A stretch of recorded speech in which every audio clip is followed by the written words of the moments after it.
नमस्कार, आप देख रहे हैं वीके न्यूज। मैं हूं दिवाकर विक्रम सिंह।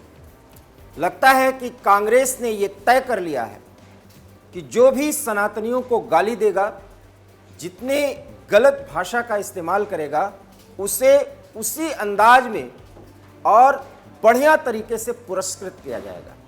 जी हां, मैं ऐसा इसलिए कह रहा हूं क्योंकि रणदीप सुरजेवाला जो कांग्रेस के वरिष्ठ नेता हैं, सोनिया राहुल के विश्वास पात्र हैं, उन्हें आने वाले मध्य प्रदेश के चुनाव में कांग्रेस पार्टी का मध्य प्रदेश इकाई का प्रभारी बनाया गया है।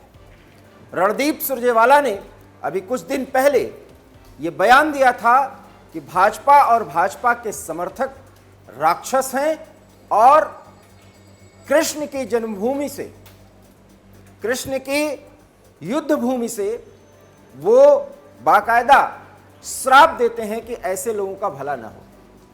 एक नेता श्राप देने के अंदाज में आया, वो भी राक्षसों को तबाह करने के लिए। राक्षस उन्होंने भारतीय लोकतंत्र में लोकतांत्रिक मूल्यों की रक्षा करने वाले वोटर्स को दिया। ये और बात है कि वो भारतीय जनता पार्टी के समर्थक हैं, इसलिए उन्होंने उनको श्राप दिया। सवाल यह है कि इस तरह की भाषा के इस्तेमाल करने वाले को किसी राज्य का जो चुनाव आने वाला है उसका प्रभारी बनाया जाए, तो कांग्रेस ने यह तय कर लिया है कि जितना ही गाली सनातनियों को दिया जाए, उस व्यक्ति को, ऐसा करने वाले को पुरस्कृत किया जाए। रणदीप सुरजेवाला ने को बाकायदा प्रभारी बनाया गया। इस घोषणा के बाद भारतीय जनता पार्टी की तरफ से भी प्रतिक्रिया आई है और वो ये कहते हैं कि राक्षस करार देने वाले को, भारतीय जनता पार्टी को नफरत करने वाले को पुरस्कृत किया गया है। इसका असर पड़ सकता है, और क्या असर पड़ सकता है आज हम वही आपको बताएंगे।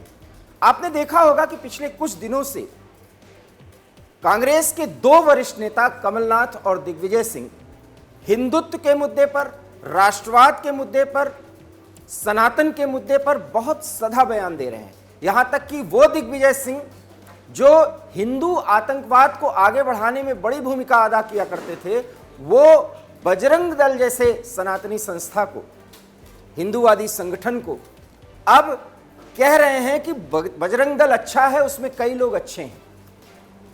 और कमलनाथ जो भावी मुख्यमंत्री के तौर पर पेश किए जाने वाले हैं, वो सॉफ्ट हिंदुत्व पर बयान देने से पीछे नहीं हट रहे हैं। जिस तरीके से हिंदुओं को साधने की कोशिश में कांग्रेस के ये दो नेता हैं, ऐसे में सुरजेवाला को वहां क्यों नियुक्त किया गया, कांग्रेस का प्रभारी क्यों बनाया गया, ये सवाल उठता है।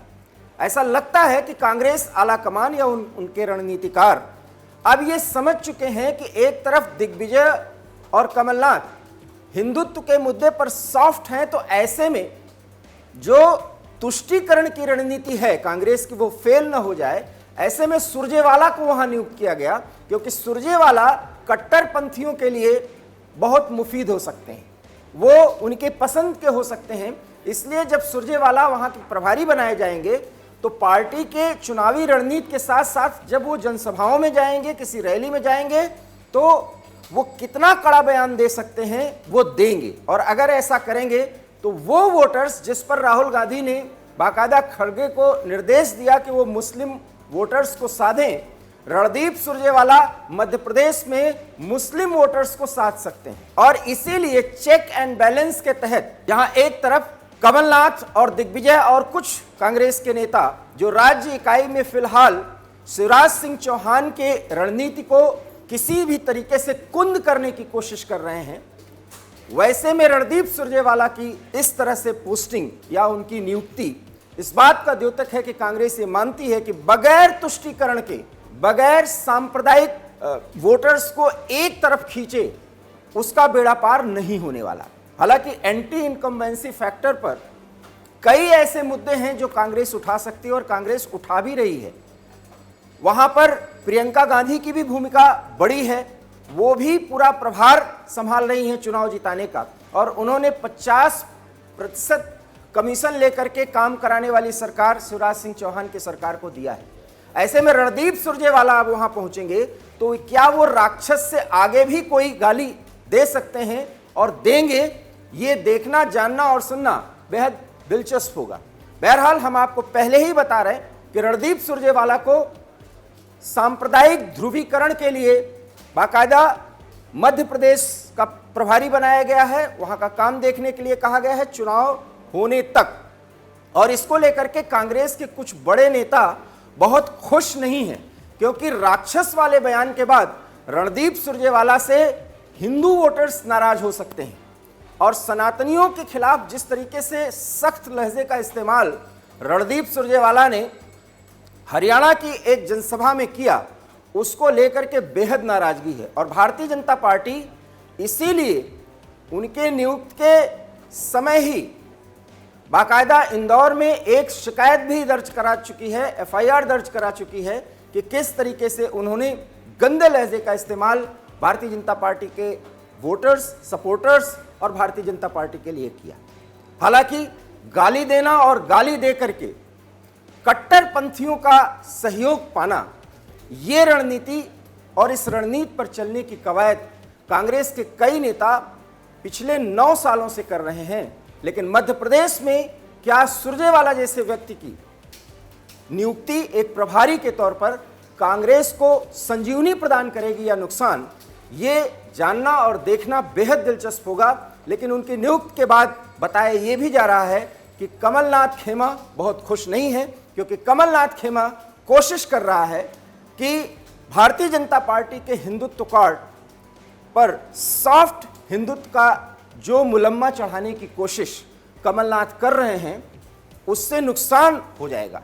और इस पर भारतीय जनता पार्टी नई रणनीति पर काम कर रही है और उस रणनीति को पूरी तरह से प्रभावी बना देगा अगर सुरजेवाला जाकर के वहां पर अनाप शनाप बयान देना शुरू करेंगे। लेकिन कांग्रेस ये तय कर चुकी है कि जिस तरह से दिग्विजय और कमलनाथ सॉफ्ट हिंदुत्व की राह पर चल रहे हैं, ऐसे में एक माहौल बन जाएगा कि अब हिंदुत्व को साधे बगैर कांग्रेस की नैया पार नहीं लगेगी।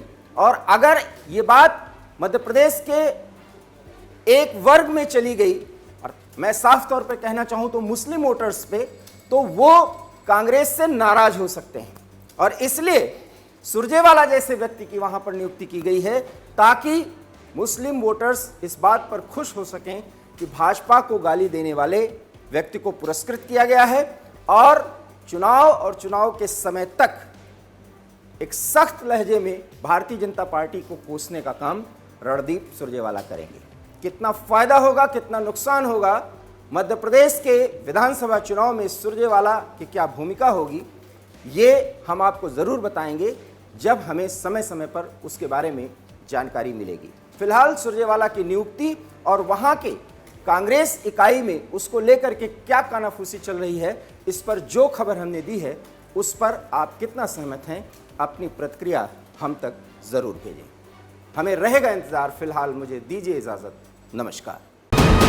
वीके न्यूज, राष्ट्र के नाम।